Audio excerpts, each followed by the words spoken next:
And we're back. Ah! Everyone enjoy that session we just had? I mean, I didn't change. I don't know why the rest of you did.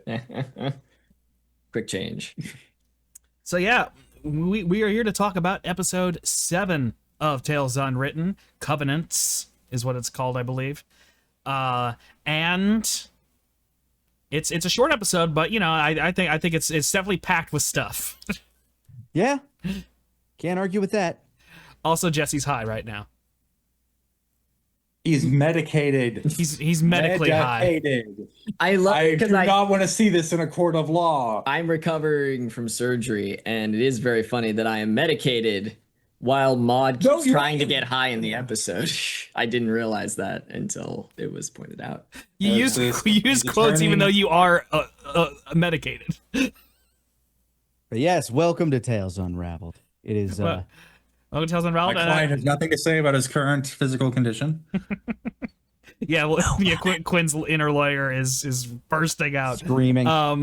But I plead the fifth. I want to restate for folks who didn't make it to the stream. Thank you everybody who's been supporting the channel so far, who's been becoming YouTube members. We've broken over 100 members. That's really cool. Thank you so much. Yeah, we got 10 more just through the stream. Yeah, we got 10 more members because 10 gifted. Two folks, Southern Vices and one other person. I'm sorry, I wanted to put the names away and I forgot to. Or Danny Phantom 99. Danny Phantom, that's it. Yeah, gave people some memberships just for showing up, and that's really cool as well. And we have our first thing here. Thank you guys for doing this. I was born in a religious cult, and watching Alex transform has been so therapeutic. This episode was great, and I love this series so much. Thanks so much, Joey. Yeah, thank you, That's thank so you, cool. Joey.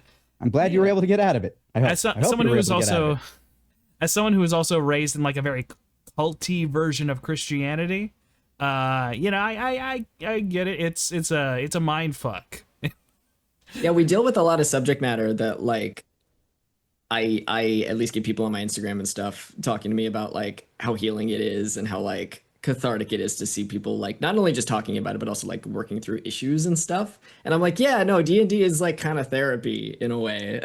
Yeah, I love how all of our characters so far, or at least Karna and Maud specifically, have just been like ignoring the real problems, like trying to kind of like lose themselves in like vices and just the niceties of life, but the bad things keep chasing. Meanwhile, Alex is going through all this inner turmoil. I'm gonna face it head on. It's like you can't insult organized religion. I'm only allowed to question it right now. Question for Hi Jesse. What are all the major plot points this season? You're gonna have to give me media training like Tom Holland talking about for sure, like all his stuff. So I want to talk about Karna's death scene. It was a real tragic moment for me, but I think transformative for the rest of the crew. Yeah, we all grew from it. It was so sad, and a lot of us haven't gotten over it yet. But you know what? Yeah. Now he's a ghost. So book 5 will be very different. Caden Bibb has a question. Was the episode always supposed to end like that, or did you have other paths thought out? I have a thing that I do as a DM, which is that I mostly just sort of plan a lot of the general like fleshing out of the place that we're going to be in and like how we're going to get to the main inciting incident. And then once we get there, I kind of just let go of the wheel and let the players do what they will. So while I knew that the ships were going to be showing up and that would be a good hook for the end of an episode, what these guys chose to do after episode 6 was really just going to be entirely up to them, and I just roll with whatever happened. Yeah, you had no idea we were going to try to salvage the pedals like the way we did. In fact, one of the things that I really like about this that makes it so digestible, there's about an hour's like maybe 45-minute worth of conversation of the planning phase cut because there was like a detail that we overlooked, and there was like, oh no, that's right. So we had Yeah, to like, go back. The main reason this episode is so short is that A, they spent a long time talking about boring like logistical stuff that wouldn't made it anyway, but then it also was entirely pointless. And it was just a I mean, we were complete role playing the cul-de-sac. entire time, but it went nowhere. It didn't go anywhere, yeah, and like that's part of the benefits of this show from my perspective for viewers that That's those the kind of stuff that circular hits- conversations go away. That's the stuff that hits the editing room floor. Yeah. It's like we're talking over each other on this plan that just was not going to work ever because we overlooked a single detail. So we had to go back to scratch. Yeah, Is it unless any- it's like really funny, I try to take out stuff that doesn't go anywhere. Like it's really funny for like Maud to buy a bunch of sex workers time, only to realize was she was canon. I not paying lost- attention. Yeah, you That lost was money. canon. I lost money on it. Yeah, it affected your guys' decision making in the future, but it was also incredibly funny. The is it going to be in the deleted scenes? All that stuff. No, I just fucking found that whole section, chucked it. Okay. There was not a lot worth salvaging. I there. only remember us like talking. I don't remember there being anything really good about it. No, it's mostly Like, kind of we boring. had. Here's the thing: if we hadn't overlooked a key detail, it would have been a pretty good plan. Yeah, but unfortunately, we were talking about snorting it at some point. I forget what that was, but it was. I don't even remember, honestly. I just remember it was boring. I don't remember it at all. Yeah. it was the fact that we didn't realize that the ingredients themselves had already been processed. We thought they were still in their raw, like unpestled form. Oh, okay. That's probably why I brought up the holy water. The idea of washing the petals again. Yeah, there's little traces of the conversation that we had, but not the full conversation. So I'm like, what was in there again? But yeah, that's the benefit of editing, baby. Have we had any questions out there? Was Sunder swearing like crazy because she's 30 plus years old of idleness, along with being unable to be heard by Karna, or has she always talked like that? Unclear, but we know that Sunder doesn't like me very much. She kind of just generally swears like a sailor. That's just how she is. I don't know if she was always like that, but that's certainly how she ended up getting characterized over time. It's just like, fucking god damn it. Look, everybody's 1,000 different people to like 1,000 different other people. Like Sunder is going to be very different to Delamere than Sunder is to me. Yeah. I'm just trying to imagine what they were like back in the day, and Sunder was probably so sweet to her. And then you show up and she's like, I fucking hate you. Oh my I God. hate life. Yeah, they're just talking to each other. Oh my god, this fucking guy again. I mean, he's kind of cute. Ugh. They're just like girl talking like Chaos Queen. I do have this sort of running thing in the back of my head, and I don't mind just saying this, that like Sunder's in love with Delamere and incredibly jealous of Karna. That makes sense. Though also Sunder technically has a far more intimate relationship with Delamere than Karna ever had, and certainly longer lasting. Yeah. So we did actually bring up Karna doesn't judge that. we did actually bring up while we were watching the episode that I really like doing a lot of weird hand symbols with Alex when he's like praying or doing something, like invoking his power, and it made me remember. It's like, oh yeah, no, I like Doctor Strange and kind of the hand tutting they did in the movie. So yeah, every time I do something with his power, I'm just like embracing his amulet, casting a ninjutsu. Fireball jutsu. It's a fun little stim. Morphin time. You could tell as a teenager, I 100% learned how to do the jutsus, and I still know how to do I them. was like, you did that with such precision that I'm like, yeah. As a teenager, I was really into Naruto. So- and my body still knows how to do it.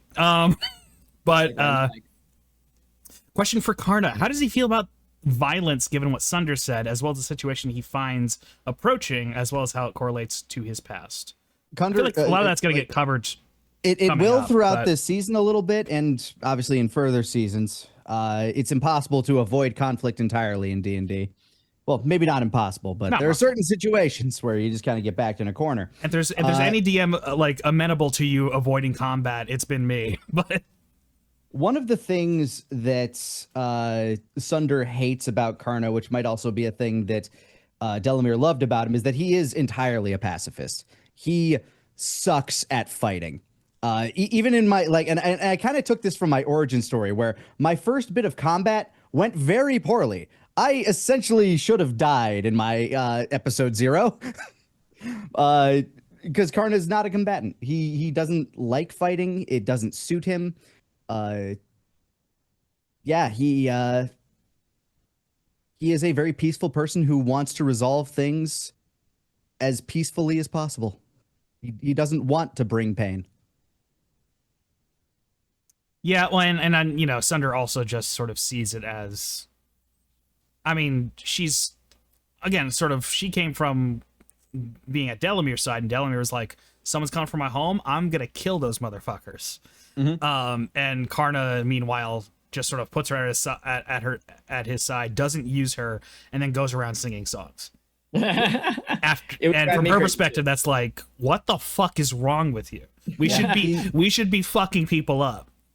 Yeah. He likes to bring joy. He likes to spread messages through his art, man. Don't hurt my vibes. Yeah, we did get another question about, does this event make Karna feel any differently about the Earth spirits? It was mentioned he didn't 100% believe. That being an interesting character point about him being part of the Fani culture, but not adherent to their religion. I mean, Karna's traveled the world so much that he believes in like nature spirits and things like that. It's just the concept of the Great Shepherd that he thinks like it's kind of a representation of the people's connection to those spirits, if that makes sense. Yeah. And then also the Golden Bomber was asking, have you had fans submit their own character ideas for random NPCs in the best genre available? Like, say, for example, someone making an OC that worked for the Jack Aces. We did, as part of the Walk MS charity I ran back in 2024, I had a few people donate at a specific tier to introduce NPCs to the game. Ren in book 1 was from a donor, and then Grandpa in this book was also from another donor. Grandpa. Yep. Yeah, and there's a few more coming up, and I think you actually did that in 2023. Oh yeah, no, it's just in 2024. Yeah, it just takes me a while to get through it all because, you know, I try to make it very organic and like work it in. No, actually, I think it was 2024 because I dyed my hair green for that last episode in book 1 filming. Oh right, yeah, no, the next one happened this year. Sorry, my wires got crossed there. Yes, it was 2024, and yeah, it just we didn't do it for 2025 because I haven't gotten anywhere near through just the few that we got for 2024. And we know would be more popular, but we want to get through what we have before we ask for more.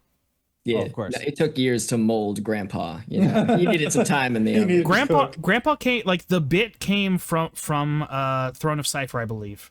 The bit came from them, like asking for a character named Grandpa who calls everybody grandson or granddaughter. And I was like, cool, and that works perfectly inside the Fawny community, so I can incorporate that character in there. And if he's really, really old by Fawny standards, that means he can give us lore from it. Like that's why it takes a while for me to introduce character, because I try to make them really, really work. Yeah, like they pop up organically. Yeah, the donor didn't have any physical specifications about Grandpa. That was all us. We created his balls. And it's also we molded his balls. It's also a thing where, like, a lot of the characters, people didn't know what the setting was going to be at the time that they asked for characters. Yeah. So they gave me a lot of stuff that I can't use because they don't fit in the setting. Yeah, he lives in Waterdeep, and there was like mostly like specific species stuff, or like specific lore things where it's like, oh, that doesn't quite work, so I'm gonna have to adapt these. And we let people know that that's what we'd have to do. Is just right. I'll just make a judgment call, and that would be the move in the future as well if we have more people submit characters to support the show, or charity. Yeah. I want to donate for a character, and like the only thing I say is he had to have giant balls. You can do whatever you want with the character. That's just Grandpa again. Yeah. No, he has saggy balls. That are There's a difference. You have a difference. Do they hang low or big? If they're saggy, I don't want them. That's not what I asked for. We got a question from David McC. If magic is rare / forbidden in areas, how are abominations like Beatrice created / allowed? Weren't those jewelers headed to Port Tarif? That is a How would the pontificate have handled Beatrice at like any sort of checkpoint? Her existence is certainly an abomination, but because she doesn't isn't actively magical in any way, like isn't like accessing any font of power or anything like that, or it's not really that big of a deal. But So the it's creation it's of her would be a big deal. So it's a biological thing, not a magical thing that she turns people to stone. Yes, it's biological. Like, you know, it's something to do with biting and spit, or something like that. Don't let the cock spit on you is what I'm hearing. But when it comes to like how is she made, that might be something we would explore in a future story. So I don't want to tell you right now. I don't know, but it might be. Caden Bibb asks another question: can we get more insight on the Fawnies' religion? It's very much like Wiccan, but not really. Might have spelled that wrong. So it is very druidic. It's you know, it's very sort of Celtic almost, sort of proto-religion almost, in its nature, where it's just sort of, baseline paganism of just like, and animism, just like, you know, there's spirits and everything, and we commune with them, we give thanks to them, and we get boons or curses depending on what we do, and so it's sort of that sort of like vague paganism of, you know, there's no like specific god or anything. It's just nature itself is sort of an ecosystem of spiritual energy that can be communed with. And then a sort of messianic figure known as the Great Shepherd. Yes, which is less religious, more cultural, but definitely like he has some sort of like vague religious, semi-religious significance. More as a prophet than as like a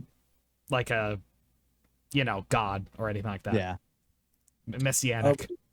And we did get a question from Super Strays about systems. Have you guys considered running a game in Suede? I feel like you guys wouldn't like it more than 5e. Honest, don't know what that is. I don't know what that is either. Too many systems. I've been looking at that Daggerheart rulebook though. I've been looking at Daggerheart as well. I think we all, like me, Quinn, and Nick have all been like sort of like looking at it and be like, maybe. And we might try to run something small in it to give it a shot. But like honestly, genuinely, part of the calculus is just that people will watch a D&D show and they won't watch other shows. 5e is very like easy to kind of get into too. It's very standard, like kind of standard in the people basically get how it works. We don't have to explain much. We can just jump in. So like that was generally part of the calculus, was just like, if you say it's a D&D show, people get it and they show up. And sometimes that's just the calculus when you're you know, having to run a business. But you know, D&D is luckily, you know, it's you can homebrew stuff, you can switch it up, you can mess with it, and as long as the core stuff is the same, people generally get it, so it doesn't matter that much. Savage Worlds, okay, I think I've a long time ago. I know that system exists. I honestly don't know anything about it. So I haven't. So to guys answer the question, haven't considered that. Yeah, no, it hasn't been strongly considered. Did you have any routes in which the ritual was able to succeed? What are you talking about? It did succeed. We did just fine. Everything's fine. I would point out the question was like the difference. The pontificate being there doesn't mean the ritual succeeded or failed. The island has no say over who is around its shores. Yeah, I don't think the wards ever acted as like an actual barrier, like some sort of force field. Yeah.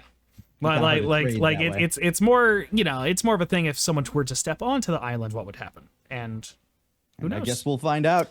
But you know, I also kind of made it vague on purpose, because you know, that's just kind of, I think more religion in fantasy world should be kind of vague. Sometimes there are questions, and sometimes you don't get answers. I think like fantasy and like particularly D&D like communities expect too many hard answers to questions that in life we don't get hard answers to. And it's like, I'm not going to kill the mystery. Like, maybe it worked, maybe it didn't. You don't quite know. And that's just kind of going to be how it is, I think. There was life earlier on about how does the pontificate navigate? Do they have access to a compass, normal cardinal directions as we're aware of, or is it something maybe more bespoke or special? Sorry, one more time. How does the pontificate navigate? Gotcha. Just around the archipelago. Just in general? Yeah, well, so the question was specific about, go back up. Do they have access to a compass? Are there stars in fixed locations? Do they even use Oh. north, south, east, and west? Yeah, I haven't thought about that very hard, if I'm honest. However we navigate now, they just do the same thing, but different. However they navigated back in the Yeah, whatever way we post-colonial navigated in a similar star seeming time charts, period. star charts and a compass. Yeah, So compass, yes, and stars in fixed locations sounds like a yes. probably. Maybe Yeah. and maybe a little bit of divination, like holy divination magic. Yeah. As you Actually, guys I will think- see later on in this campaign, I don't know a lot about boats. I had joked about Google Maps, but you know what? They probably have something like MapQuest. They print it out. So just a thought I suddenly had. It'd be kind of cool if they used the tree in Vitega, like for herself, as their magnetic pole instead of magnetic north or magnetic south, because it's kind of like the Astronomicon in 40K, where they judge their direction by relative to the tree than anywhere else. She's got a Siri voice, and she's like, "Turn right in 4.8 Like the miles." pull, whatever device they have is pulled towards her divinity than anything else. Yeah, I'll be honest, I haven't thought about it much. I just haven't thought at all until this moment. She doesn't like boats go but places. now you got, but now you got those gears turning. Yeah, maybe. The thing is, sometimes there's aspects of world building I just don't give a shit about. I'm like, Who knows? like, Who knows? Maybe boats will become important later. yeah, but like if you know, like some people are like, oh, you know, you should think about plate tectonics in your fantasy world, and I tried, and I was like, fuck it, I don't care. I just don't care about plate tectonics. I'm not doing this. And how are you supposed to know if you're on a continental shelf, Stefan? But the Earth is flat. I don't give a fuck. Tectonics doesn't exist. Fuck plate tectonics. Pluck round Earth. People ask about Maud's religion. Maud's religion has briefly been covered in something that ended up as a deleted scene in book 1, but it will be covered again eventually in a session we've done. So I don't want to get too far into that, but yes, Maud's people do have sort of like a founding, less of a religion, more sort of a general cultural folklore about the founding of their people. But you can find out about that at a later date. And as far as like what Maud believes right now, it's like her mom taught her stuff, but she doesn't really. It wasn't super important to her, so she genuinely doesn't really have a religion that she practices. I don't think she doesn't really think about it that much. So everything she's learning about religion is kind of from like Alex and like everyone talking about stuff. She's like, oh, I didn't know other religions existed. I didn't know this is a thing. Like, got one here. Who wants to sacrifice Uncle Fergus to the pontificate? Show of hands. There's the one thing that I feel like I saw in some of the chats was like, why is Karna defending him? There's one thing Karna does not do. He does not narc on people. If there is a authority figure involved, Karna does not narc people out to them. yeah. Stitches don't get stitches, but they do get stern looks with Carmen. Well, along that same vein, there was something, Stefan, that you brought up, I think not long after this session, that I'm not sure if we want to reveal it, but just kind of what was going through Fergus's mind after Alex kind of cornered him by the cliffs. Oh yeah, no, I was gonna. It was a possibility in my notes that Uncle Fergus could have taken a really dark turn. He didn't, and so it didn't. So it's not canon. Oh, but there's a chance he could have attacked. there's a chance he tried to break away from Alex. If he had won his strength saves against Alex, he might have thrown Alex off the cliff and Jesus. and possibly killed him. Because he would take all that fall damage and then have to make death saves. And honestly, same thing was going through Alex's mind. That's why he brought him to the cliffs. The idea was, if something does go wrong, Alex would be the one to push him off. I feel like Fergus would bounce. I think he's just kind of He'd around. land on his feet on the bottom. Yeah, What Fergus would do, I can't say, but because that's a reveal for later. But bounces like a cartoon character. But it's a thing where like that was a potential dark turn it could have taken. Because that didn't happen, Fergus is not that dark of a character. But it was just a thing of like, what if that could have happened, then like that could have been a potential drama of Fergus being outright villainous. But now he's not outright villainous. Now he's more of just a very flawed character who, he gets very aggressive about the spiritual stuff, mostly because of his own guilt. But on that, Yeah, that's what I assumed. He was like just trying to like hide his own feelings. Like it's fine. It's fine. I didn't do anything wrong. Shut up. But on that same vein of what Fergus did do in the story, we hinted about this last stream, but when we finished, Stefan, I don't want to put words in your mouth, but you're just kind of like, you guys are not are going to be surprised when you hear about why Fergus was roped into this or what he did, and then I'm just going like, and then we broke off, and Nick drove both of them home, and so I sit in my car for a minute. I just go, fucking Cassie gave him the blossoms, and then immediately felt weird about it. I'm like, fuck, messing with the fucking blossoms, Stefan. It's like, yeah, like all caps text message. Log 9:43, like 5 minutes after they drove away. I just finally touched up. It's like, he fucked with the blossoms. Yeah, Fergus fucked with the blossoms. Yeah, I remember we were in the car and you were like laughing at the text message and you were like, I can't say what it is, but Quinn's been thinking. and I knew Quinn would. Like, it's one of those things where I know if I drop even the slightest hint of something in the past, Quinn will he will start fucking like mind palacing. I'll just be sitting in the shower going, fuck. And he will not stop until he puts together every single string and connects it to the correct thing. Fucking light and Like Death Note. I need that lore. Got to get that lore, digest it. If he was here, then this would, and this. Nah. Kira. Does Karna feel more disappointment towards Uncle Fergus after how he saw how stressed And guilty Right. Cassie was, yeah. Yeah. One thing about Karna is that he understood that like Fergus had to do what he had to do. He literally saw what just happened to Sidolagos. Mhm. Otherwise, Fergus would have met the same fate. And that's not something Karna wants. That's like it's a no-win situation. Is he disappointed that he got into that situation? Absolutely. But he also he also knows that his uncle isn't the hand that's, pulling the strings. Going to your dad figure and saying, I'm not mad, I'm just disappointed. Ooh. This is I mean, this is the sometimes time in that's just Karna's growing life where up. this is the time in Karna's life where he realizes, man, they don't have their shit figured out either. Fuck. Yeah, I think that's kind of a point in everyone's life. Like when you're a little kid and you have babysitters that are like in their early 20s, you're like, wow, they're an adults. They have everything figured out. That's crazy. And then you become like 30 and you're like, oh God, no one knows what you're doing.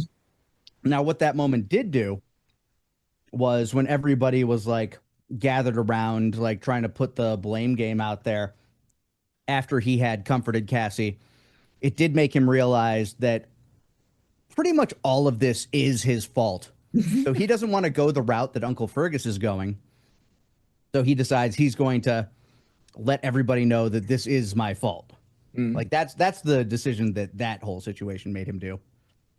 You actually did that before Cassie, the conversation with Cassie, but the conversation with Cassie happens in the tent. But Either way, I remember thinking about like yeah, being an uncle, this being my uncle. It's like I don't want to go down that road.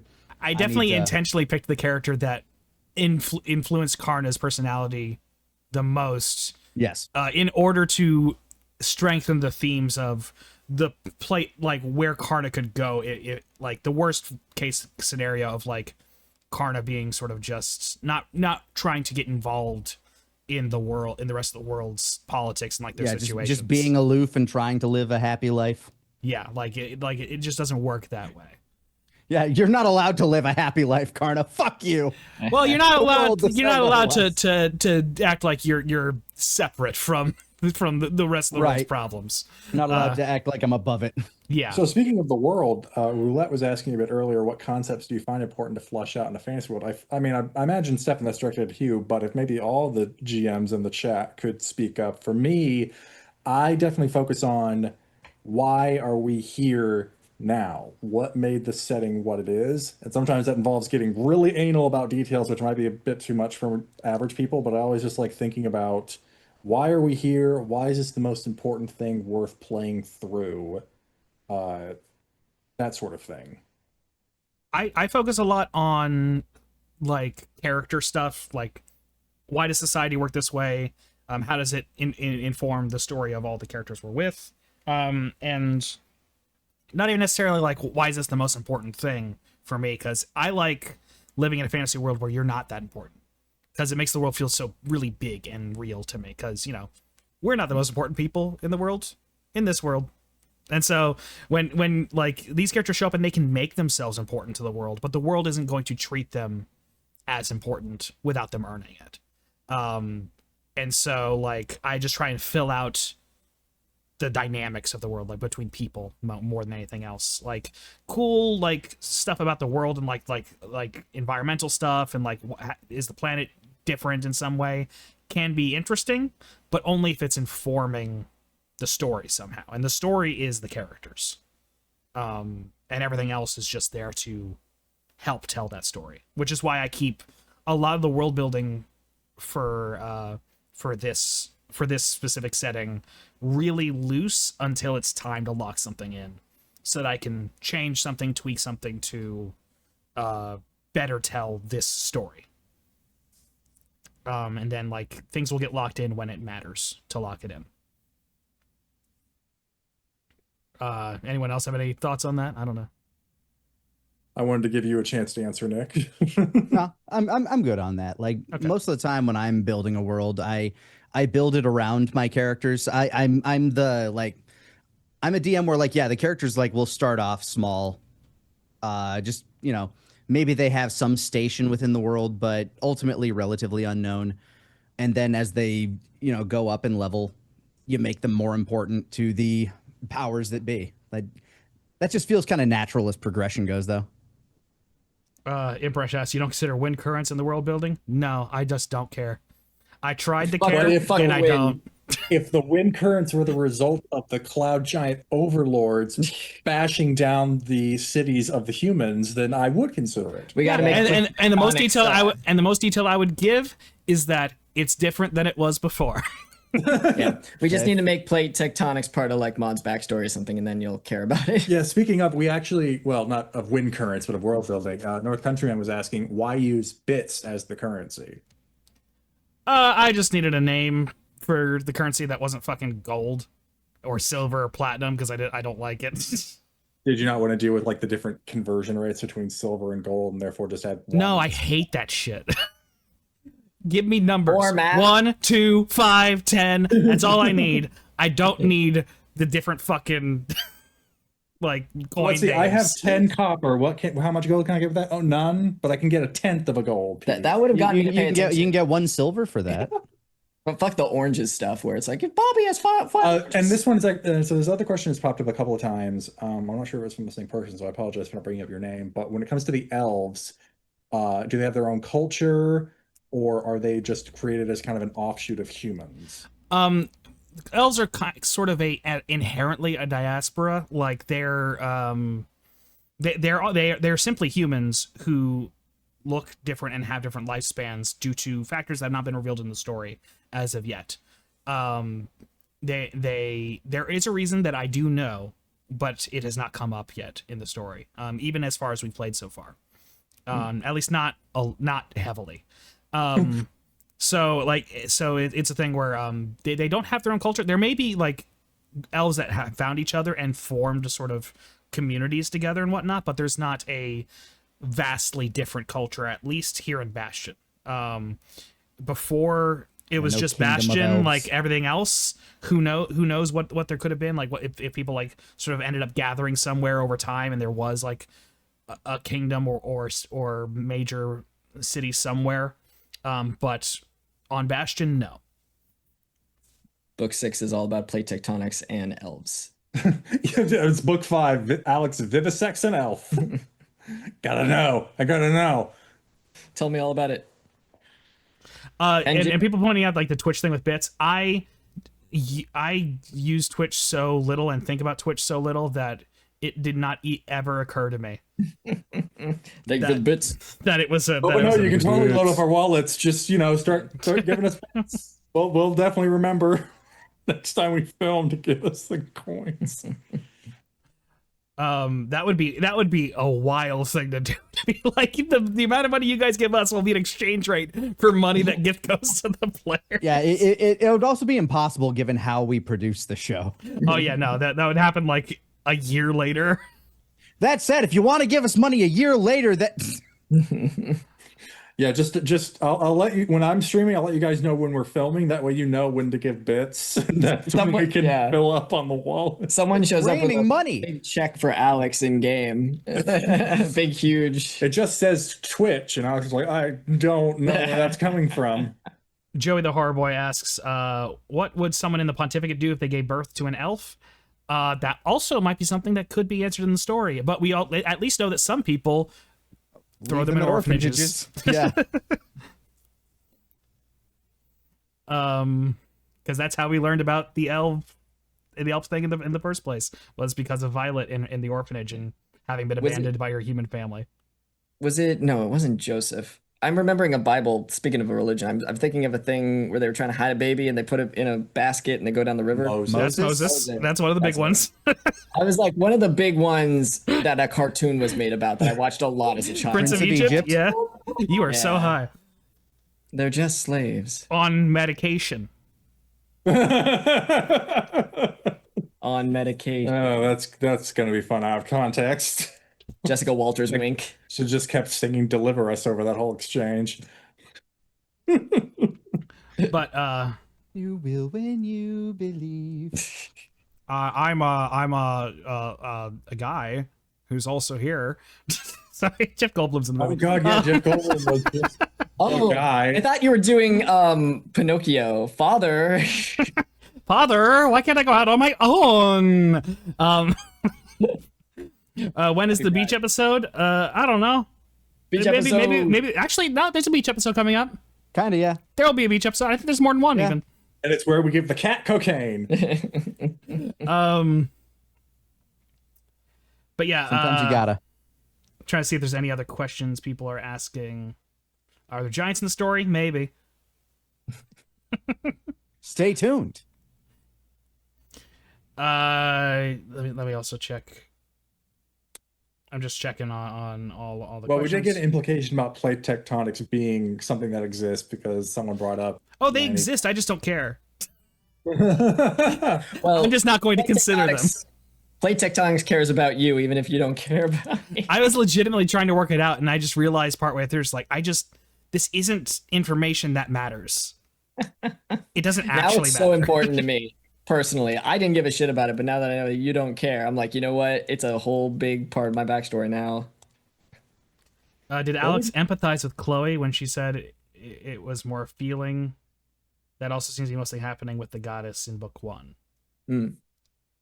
a little. Like for the most part, when she was seeming anxious, Alex was just like, "This seems like a nice kid. No, you did fine." Pat. You know, I would assume that this is all very like interesting for Alex in the sense of like, oh, these different religions, they also kind of have similar. Well, he's very much in a questioning kind of phase because, like, as in with the kind of exchange about organized religion, his faith in Fora still is strong. His faith in the pontificate has been broken. Like, he currently believes the pontificate has built up kind of a corrupted system around the truth that is Fora. I see. So that's why when it came to kind of the jab at religion, he's like, hold on, hey now. I see. So it's kind of like when like the church does bad stuff, but you're like, I still believe in God. I just don't like these people that are running shit. Yeah, and that's so he's honestly I don't think vain is the right word, but when he's asking these questions to the Vani, he's trying to just kind of expand his context. So he's not being He's not exploring his options. He's just trying to. Yeah, like, he's think about not other like ways he's to not think like about trying to things. see if the Fani have the answer. He's trying to see what maybe other systems could be built up around Fora. He's trying to be Martin Luther right now. Yeah, he's trying to He's reform. asking. He's not only trying to asking convert. questions. Just asking questions. Yep, just asking questions. What's wrong with that? Southern Vice is asking, do many non-funny come to greener pastures? I assume some do on the trade ships, but they probably don't go all the way to Patrita Town. It's not often that non-Fani are invited. Usually like around the Green Ferry port between the islands is where they meet up. They usually other people don't come in to greener pastures. It's not never happened, but it's. I mean, there's certainly got to not be common. there's got to be some humans that man the ferry. Is it all funny? I think it's all funny who go to and from. But It's kind of funny that way. but someone also asked, was the concept of horror inspired by the Erd Tree in Elden Ring? No, I don't know what's up with the Erd Tree in Elden Ring. I remember I played the first like bit of Elden Ring, and I remember there was a tree, and that's it. I don't know what the story with the tree is. The imagery that you gave of the pontificate like Holy Land is very similar to that. Oh, of, okay. Like the city in. Oh, like, I that just the saw it from a Erd Tree sticks distance. out I of. didn't know. But no, my inspiration it is for eerily similar. Oh, gotcha. Yeah, I had no idea. No, my inspiration for the tree thing is probably the same inspiration that the Erd Tree is from, which is just the world tree in real world folklore. That's it, really. A few of the questions that have popped up in the Twitch chat are actually questions I feel like were addressed in our session zeros that were put up on talesofwritten.com. With Plug. both Karna's backstory and Alex's backstory, going into like Alex's family, how his mother is, at least last time he saw her, was in Votega still, and then asking that the 300 years after the mainland sunk, who has been resisting the pontificate spreading across the archipelago. And in some cases, it was just people who didn't want to be part of the pontificate. Yeah, Like, I got to imagine there were humans on this island beforehand. Well, and also, I'm just thinking about the area around Port Tarif before the pontificate moved in. I can't quite remember off the top of my head how much. It was probably a bit more multicultural, but And I'm the sure there were governance humans. area came to mind. Jack stayed there throughout the invasion, so like I'm guessing I don't know how that particular siege went. Yeah, that's indulging me. that's another thing that that will probably be explored in the future when we hear more from folks who might have experienced that. Quite possibly. But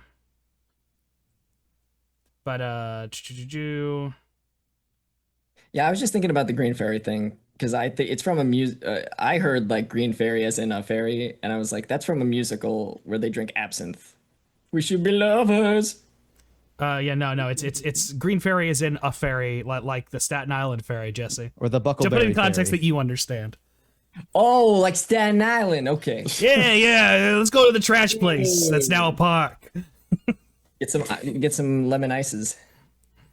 Some water ice.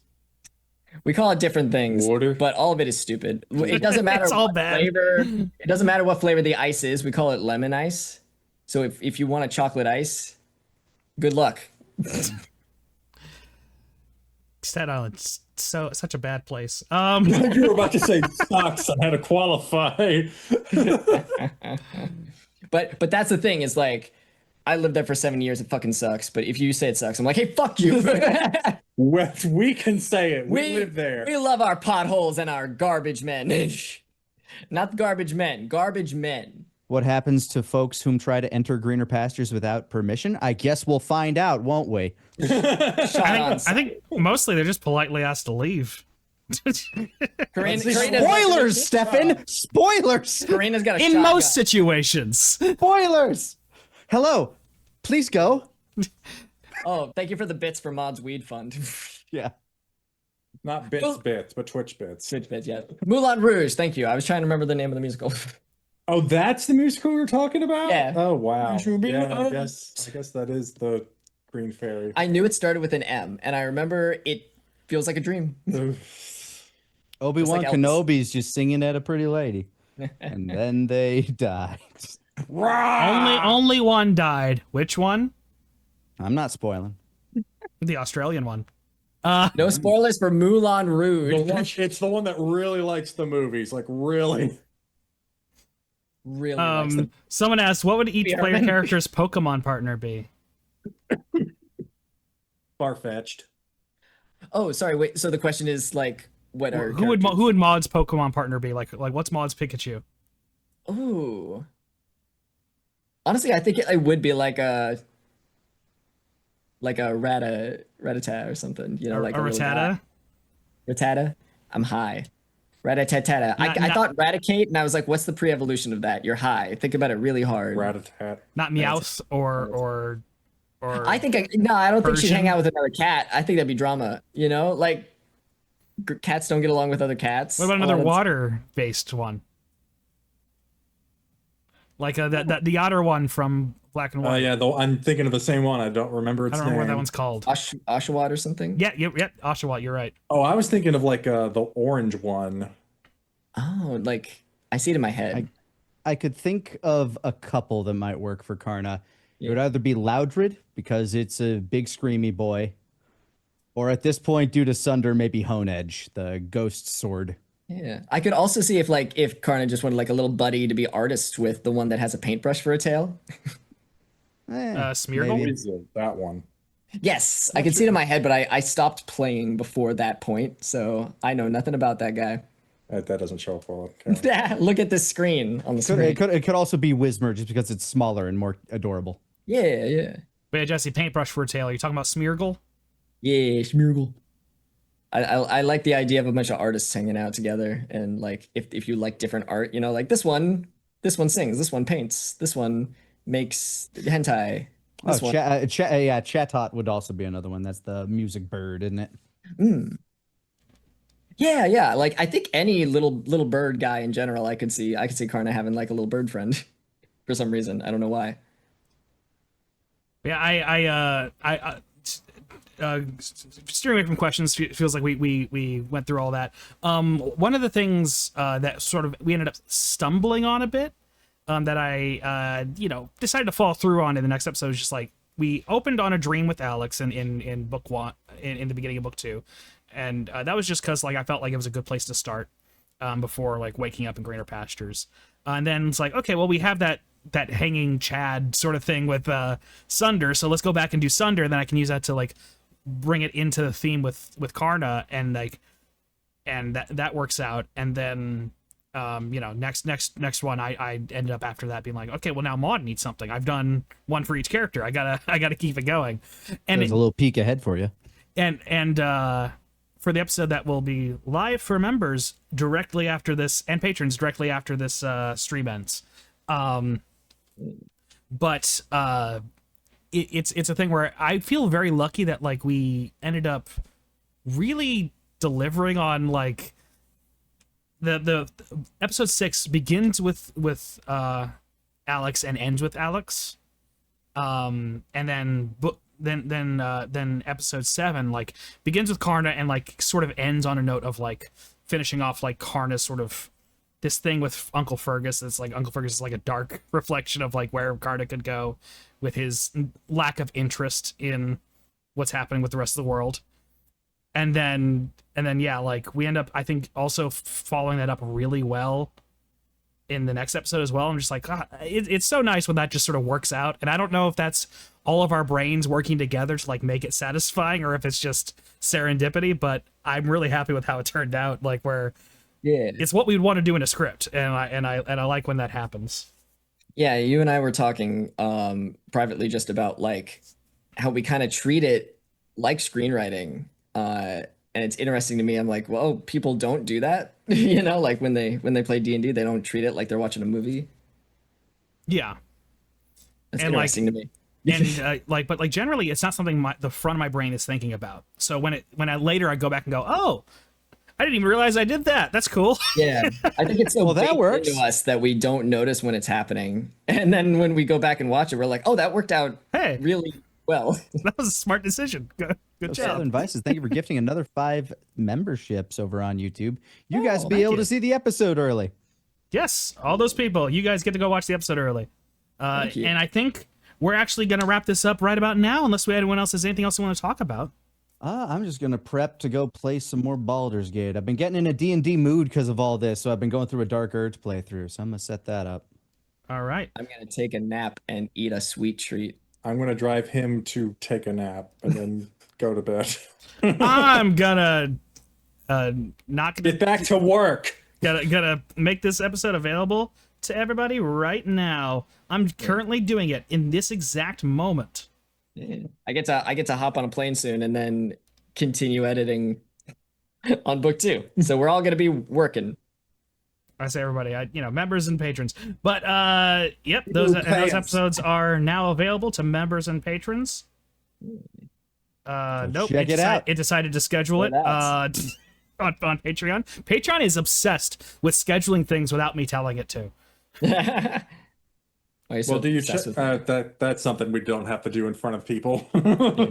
No, but now it's available to all patrons and members. You guys can go watch episode 8 right now, or go watch Nick's stream, or both. I guess you can do up at the both. same time. Could Cool, at the do same it. time. I'm on No, I Twitch. want you to focus on this episode. Focus on it. Yeah, Put episode. him on the second monitor. I put so much work into You're the not going to music get and you're not the going to art. see the pregnant Alex image if you focused on Nick's stream. There's Oh, we feet. didn't even talk about MPREG Alex.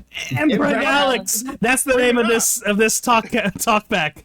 Bye. MPREG.